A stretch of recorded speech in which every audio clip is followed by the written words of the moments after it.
got some really unfortunate news for you Baltimore Orioles fans out there. Um, Former Baltimore Orioles manager Joe Altobelli, who led the Orioles to the 1983 World Series and they ultimately won it. He passed away at age 88 today. Um, Not only did he manage the Orioles, who, like I said, he took them to a series in '83 and they won it. He also managed the San Francisco Giants from 1977 to 1979, and the Chicago Cubs in 1991. I think that was his only year. And he had a managerial career record of 437 and 407. So pretty impressive. Um, and this was reported by ESPN. So before I give it to you, Mario, I just want to take a moment of silence real quick.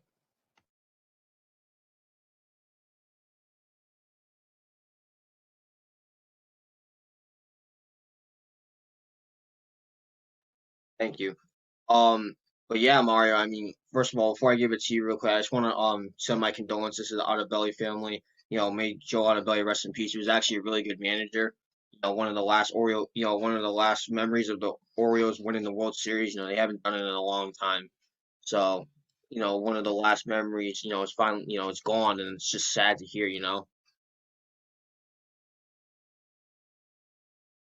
Oh, sorry. First off, rest in peace to Joe Altobelli.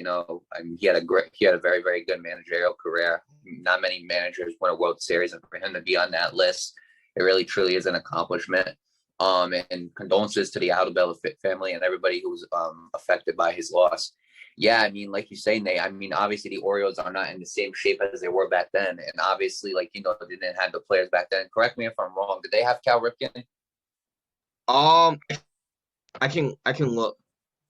Yeah, but while you're looking, let me just continue it. So it really looks like that was like probably the best Orioles team that they had, and it looks like Altobelli was a very big part of it. And when you hear about managers like this, like dying, obviously every death, has an effect on somebody. But when you hear about this and you hear about a former World Series manager dying, it really does make you think. Like it really does make you like appreciate what they've done even more since they're no longer here. And it's kind of weird because like we should appreciate it in general for what they did, whether they have like passed or not.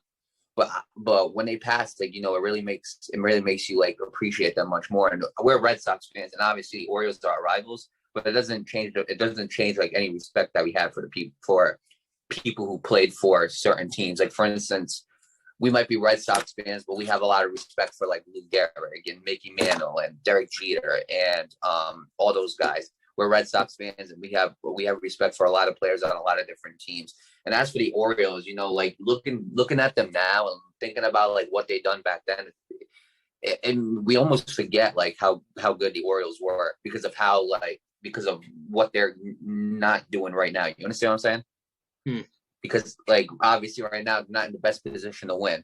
Back then they were, and it really makes you think like the last Orioles, like the last good Orioles team, the manager for that team, the one who ran the whole team to the World Series, ended up passing away. And you really think about it, and it really is something sad to hear about. But I mean, really, the only thing I could say right now is rest in peace to Joe Altobelli and condolences to his family and close friends. Right, I'll pick up from there. May Joe Altobelli rest in peace. And to answer your question, yes, Mario, he was on that 1983 team, Cal Ripken Jr. That was Right. his third season, I think, because he played like Yeah, 20 because I years. remember Cal Rip. I thought he was because Cal Ripken played so many games Yeah, for so many years. It's hard to like think of that he wasn't on that team. You I know? think he was. I think he was the one that caught that ball when they won the series. Like, it was like a blooper, and he jumped up and caught. I think that was Cal Ripken Jr., but I can't necessarily remember. I know some of you Orioles fans could correct me. So if you are an Orioles fan, or if you just know who it was in general, correct me in the comments. I'm pretty sure that was him. But anyway, this isn't about Cal Ripken Jr. This is about Joe Altobelli. Yeah, man. I mean, I have a lot of respect for this dude, and my brother's an Orioles fan, and he's always sitting down and talking to me about how terrible this team is. I was like, well, I mean, at least your team wasn't always terrible. And Joe Altobelli, helped me say something like that to my brother Noah, who's an Orioles fan. So to keep to hold on to such a rare and beautiful legacy with the Baltimore Orioles. It's absolutely incredible, and obviously the Orioles fans and the MLB family are gonna miss him. So with that being said, I don't really have much else to say other than may Joe Altobelli rest in peace, condolences to his friends and family.